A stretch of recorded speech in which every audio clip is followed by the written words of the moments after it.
Hi everybody, this is Barry with another video for the Breck After School Music Program online.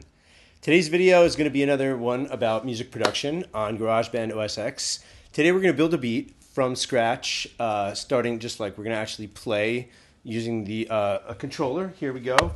I got my little handy Akai controller. Can you see that?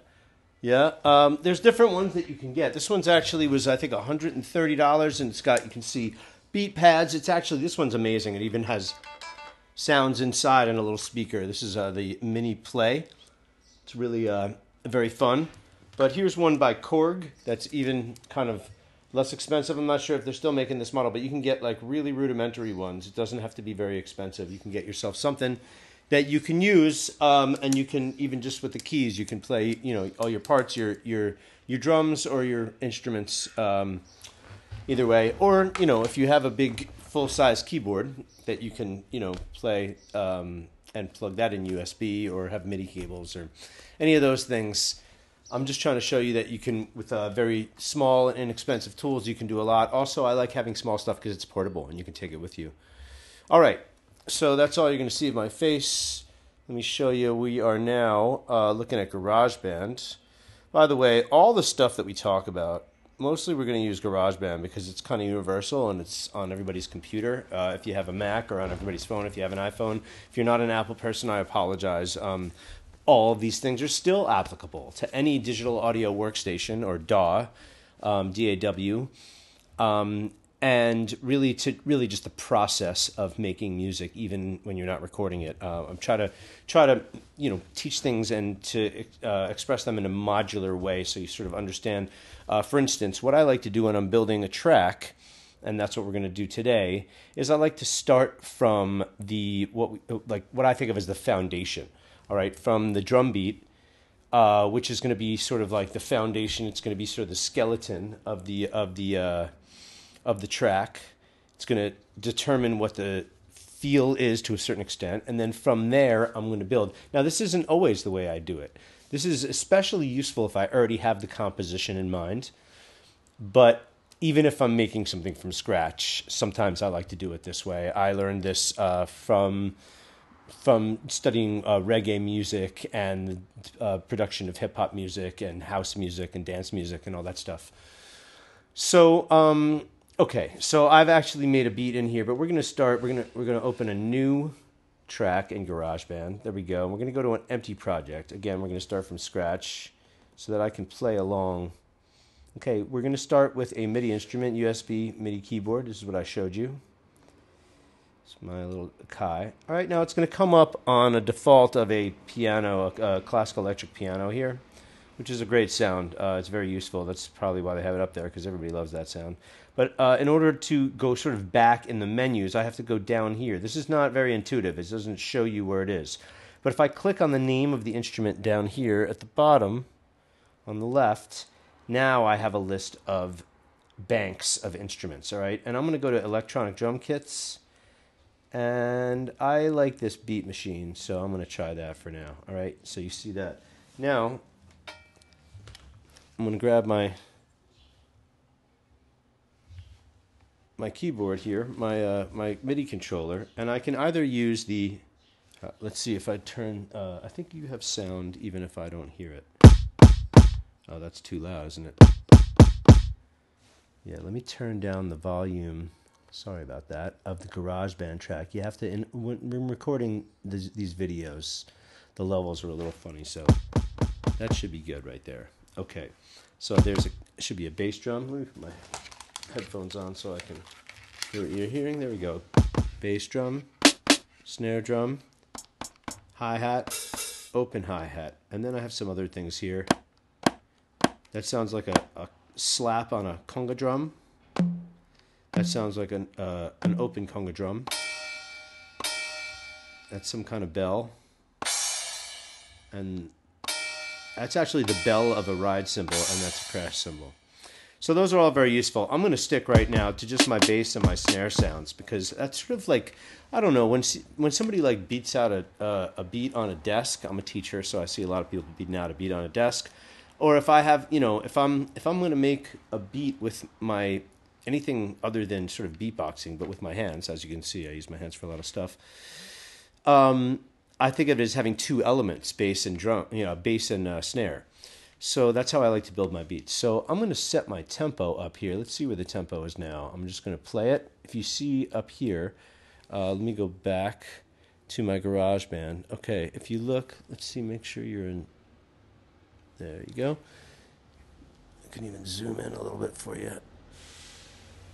Okay, so up here where it's purple, I've got a metronome and I've got a count in.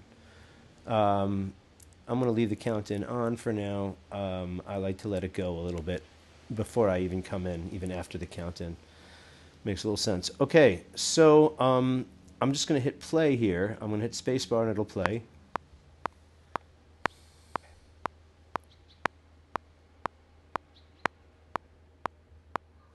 That's a little bit slower than I want. So I'm going to go up a little bit. Let's see what 130 feels like. Go back to the beginning. I hit return to go to the beginning.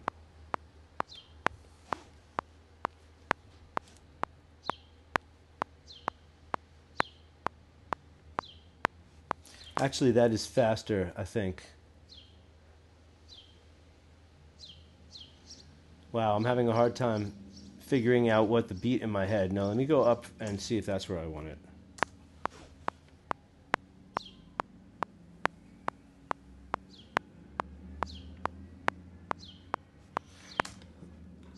I actually think I want it slower.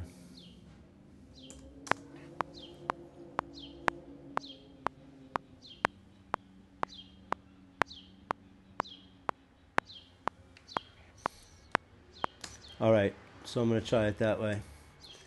So now that I'm ready, I got my sounds. You can see my level here. I don't have to set a level because this is a software instrument. This keyboard that I'm playing on, we're not using the sounds from inside the keyboard. In fact, there are keyboards like this that don't have any sounds in them, that you just use to trigger the sounds in the computer or in whatever sound module you're using. So for now, that's what we're going to do. I'll come back here so you can see what I'm doing. This is, I'm trying to do this live, so forgive me if I'm terrible at it at first. Okay, so I'm just going to hit here and try this out.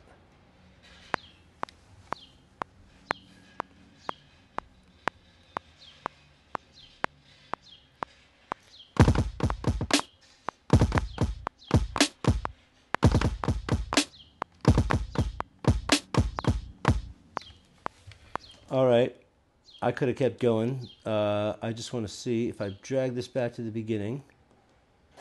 Let's see what it sounds like.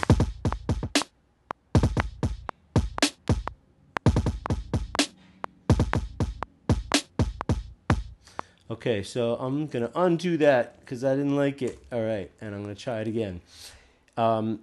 It takes a minute to get used to the click track, and really, I think I actually want it a little bit slower than that. Still, let's try that. Okay.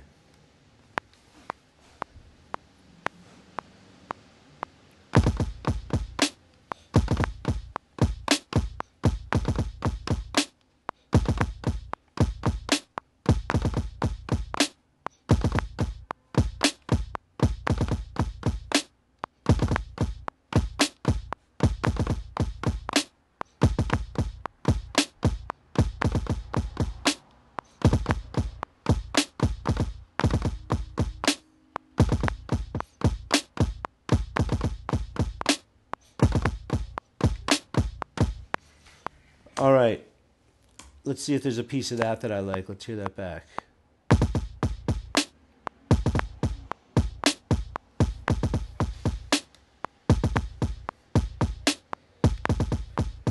Now you hear that didn't even sound right at all, that one little piece, but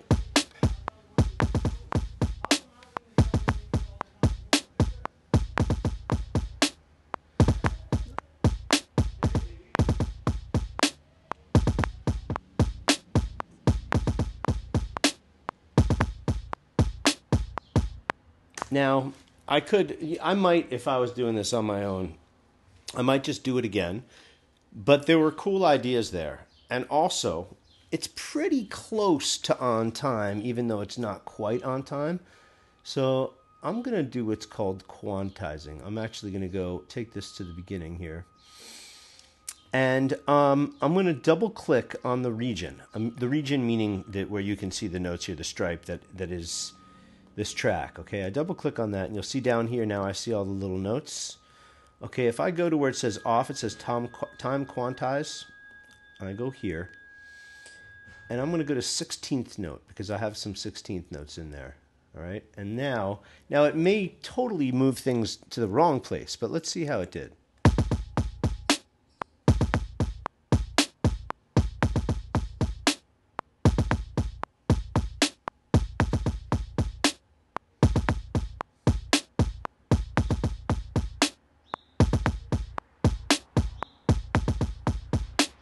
So you see now,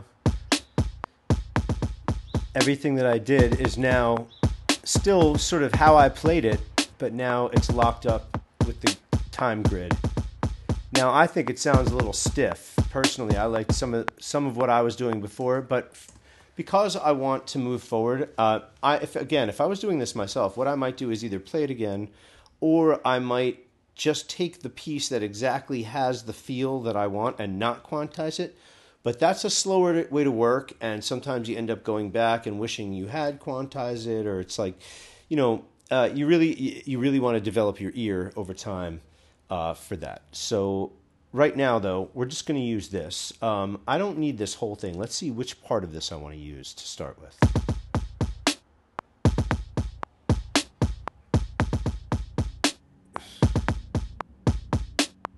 Okay, so I don't like that one because it has the weird ending. Now I could use... Alright, so that was the basic idea, right? Alright, and then here's a variation.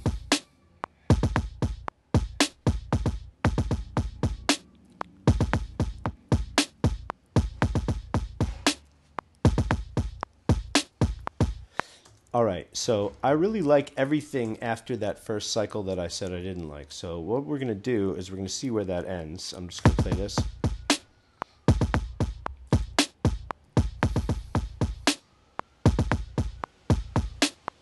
Alright, so I didn't like that part. So that was really up to beat 5. The first 4, bar 5, excuse me. So the first 4 bars. So what I'm going to do is I'm going to select this region. Oh, it's selected. You see how the stripe is white up on top. If it's not selected, it looks like this. So I'm going to select it again, and I'm going to go up to Edit, and I'm going to go down to Split Regions at Playhead. I can also do Command T to do that. So now you know. So I'm going to split that, and if you see now I've created a split between the two of them. Now it's 2 separate regions. And what I'm going to do is I'm just going to go ahead and take this piece and delete it. And then I'm going to move this to the beginning. And now, wow, we have 13 bars. I don't think I need a full 13 bars. Let's make sure I have just what I want.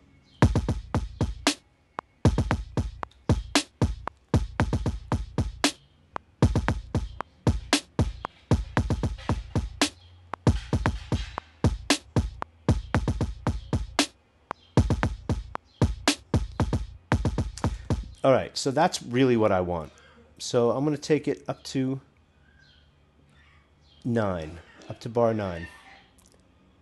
And I'm going to once again go here and split this. Now, if this was audio data and this was stuff that I was going to maybe want to use again, I might duplicate this track.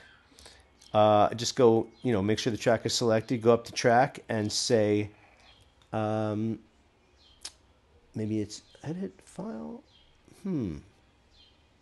I thought there was the ability to duplicate the track. New track. Oh, with duplicate settings. There we go. New track with duplicate settings. So that'll give me, actually, that doesn't necessarily duplicate the track, but then if I wanted to, I could select the track. And if I hold down Option and I click on the region, it'll come down here. Now I have 2 versions of this. Now, if I wanted to edit one of them and mess with them, or if I had like the way that I played it raw, and I wanted to keep that intact in case I wanted to go back and take a piece of that later, I could do that. So let's say we did that and we wanted to keep this piece for later. So we're going to mute this track so we don't hear it, okay? But I'm going to take off the end piece of the new 1. So now I can play this, and if you go up into the upper right hand corner, actually before we loop it, let's actually set up our loop record function here. I clicked on this cycle record thing, it turns yellow, and now you see the yellow stripe along the top where the numbers are. So I'm going to pull this out to the end of our loop so that now we have an 8-bar loop. An 8-bar loop, by the way, you may say, oh, well, we're at 9. So that's important, right? Because this is beat 1 of bar 9. So beat 1 of bar 9 is the beginning of bar 9 and is the very end of bar 8. So this is an 8-bar loop. See, so we have 1 to 3 is our first 2 bars. 3 to 5 is our second 2 bars. 5 to 7 is our third 2 bars, and then 7 to 9, or 7 and 8 up to 9, right, are going to be our last 2 bars. So there's our loop. Now what I'd like to do is I would like to build on top of this a hi-hat pattern. So I can stay on the same track and I can overdub. And let's see, I have my... Let me try something though. No, actually I'm going to stick with that. Okay, so I'm going to... This is going to be a live hi-hat. There's all kinds of fun things that you can do, and I'm trying to learn how to use this keyboard controller and some of its functions to do stuff like note repeating and stuff. I'm not really sure. I think, yeah, there. Okay, so that works. And I think if I go from here, hold down note repeat, and go to this. Does that work? Okay, so I'm not going to bother with this. There we go. I can even do the 30-second notes.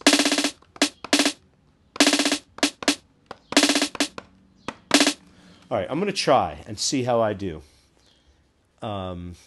This will be fun. Okay, here we go.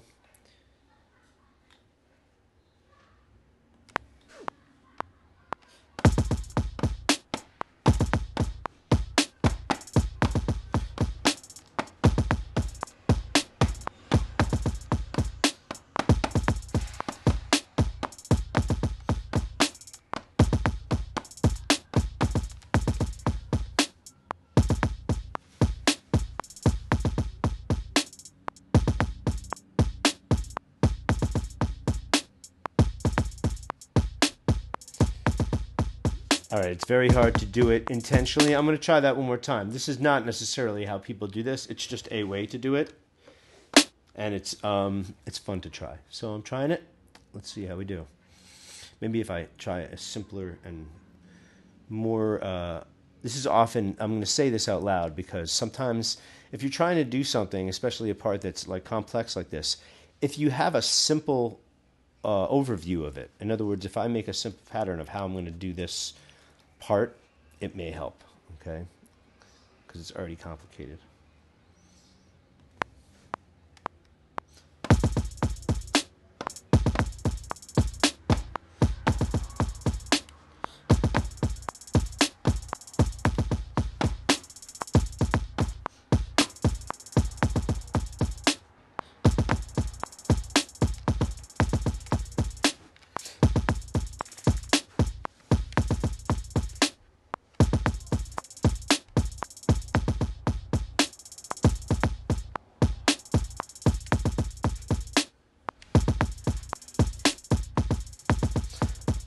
All right, that's almost what I want it to be. So I am going to go ahead and come in here, and now I can edit this.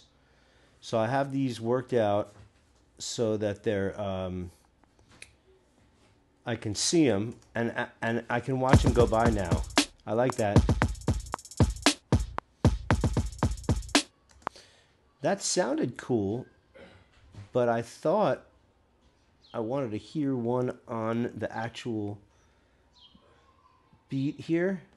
So I'm going to move this over and add another one. I don't know if it's going to work. Those don't look like they're in the right place together. Okay, I'm going to turn the loop off in order to be able to audition this one piece.